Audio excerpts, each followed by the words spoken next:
The offseason there is barreling towards free agency. And today, a big decision is looming for James Harden as he needs to make a decision by 5 Eastern on whether he is opting in or out of his $47 million contract for next year. Now, one player who did opt in ahead of today's deadline, the Lakers guard Russell Westbrook. The 9-time All-Star signs up for another year with LeBron.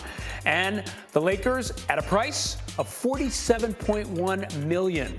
And, of course, as a reminder, the first domino in the free agency cycle has fallen. Kyrie Irving, he has informed the Nets on Monday that he will also opt in and stay in Brooklyn through next season. So a lot going on.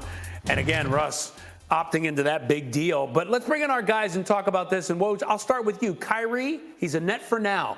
But is the drama over?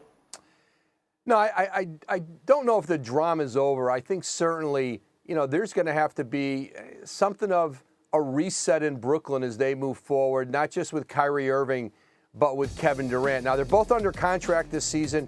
Obviously, Kevin Durant's got 4 years left on his deal, and, essentially Kyrie Irving's on an expiring contract. And I think teams are going to continue to touch base with Brooklyn to make sure that they plan to keep this group together, that they plan to continue to build a team in the offseason around them, and that's what the Nets plan to do. But I think there's going to have to be a point here, either through free agency or in the offseason, where Kyrie Irving, Kevin Durant really start to re-engage with the organization, with their teammates, with their coaching staff, and really start to do some team building for an organization that still very much has the talent to compete for a championship.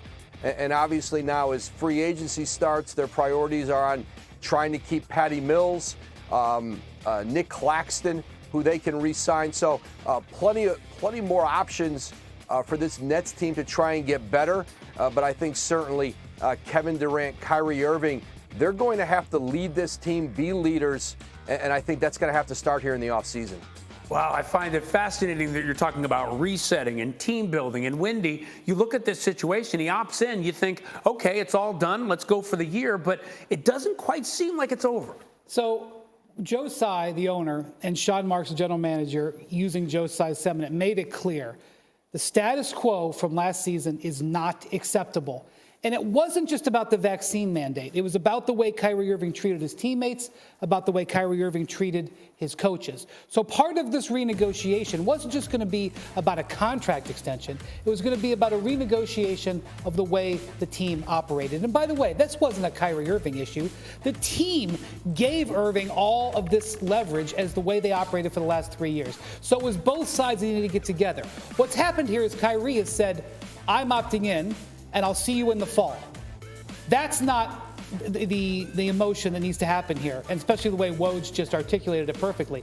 It's not see you in the fall.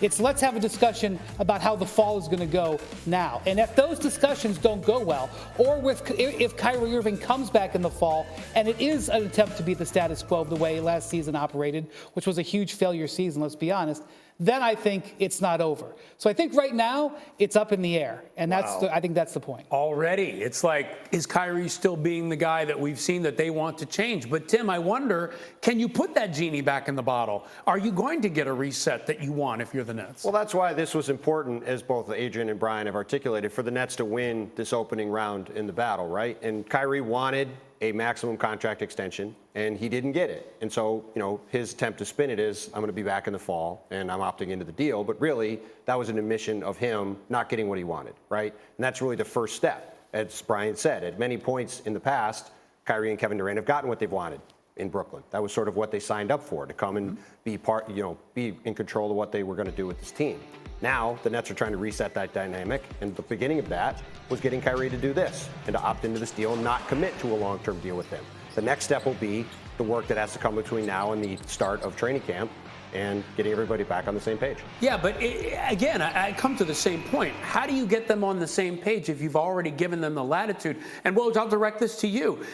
If they've already set up a scenario where Kyrie is doing things one way and now they're saying it's got to be another way, do they feel confident that that will happen, or is there still some tension around that? No, I think there is tension around this Nets organization. This was a acrimonious, something of an acrimonious process. Again, like Tim said, Kyrie Irving wanted that long-term extension with the Nets, didn't get it.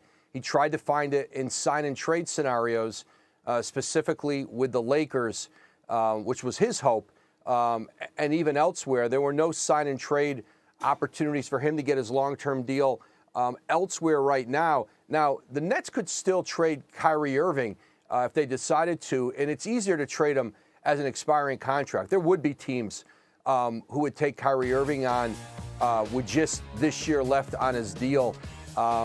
They're not there. And listen, the goal is to have Kyrie Irving on the floor with Kevin Durant. And I think ultimately Kevin Durant is really going to impact how this goes. And I think, he wanted Kyrie Irving back, certainly. He tried to help in some ways get him that long-term deal. It didn't happen, but he does have him back on the floor.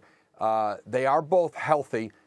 They have an opportunity to do what they set out to do in Brooklyn, and that's try to win a championship. And I think at some point here, it's going to certainly be incumbent on Kevin Durant, to start, taking the leadership on of this group and this young team. He has done that in the off seasons with his teammates. Guys have gone and spent time and played with him, and certainly he's the very best. But I think that's going to be for the Nets, for Kevin Durant, paramount in trying to, I think, put this group, put a chemistry back together, and see if the Nets can do what they had set out to do again, and that's win the East and play for a championship. I'm so glad you brought up KD because, Windy, it makes me think, I know that Kevin Durant is a guy who's about business. He comes in, he does his work. But at the same time, where does he stand in all of this? And what's his role in terms of holding people accountable? That is the unknown factor in this, at least to the public. Kevin did a podcast earlier this week where he made it clear that he was taking a step back. He was not getting involved. What Woj is saying and what the Nets are going to say is he does need to get involved on this. And where his feeling is going to guide the way the Nets proceed forward. One thing I know from dealing with Kevin over the years, the thing that really upsets him is when people try to assume or to put how they think he should be thinking in words in his mouth. He has repeatedly said, don't do that. So that's fine. We're going to respect that. I think the Nets will respect that too. But then it is incumbent on him to make himself, his thoughts and feelings known. And that's where the Kyrie future is key. Durant has been a constant and strong partner with Kyrie on this Nets team, sometimes defying common logic, why he would support this situation, but he has done it repeatedly. And if he continues to do that, maybe that helps the Nets reset. Maybe it continues to cause a problem. That is why we can't put a bow on this yet. But I will say, Ryan, this team is potentially very, very good. Potentially. Ben Simmons, who no one seems to talk about, should be healthy for this season. Joe Harris, one of the best three-point shooters in the NBA, should be healthy for this season. Seth Curry, he had off-season surgery. He should be healthy for this season. That is a terrifying five-man lineup if it all works, but that's a big if. Yeah, big if, and potentially, and that's what we talk about when we talk about the Nets. Real quick, Tim, do you think that this team can get it all together by the time they get into training camp?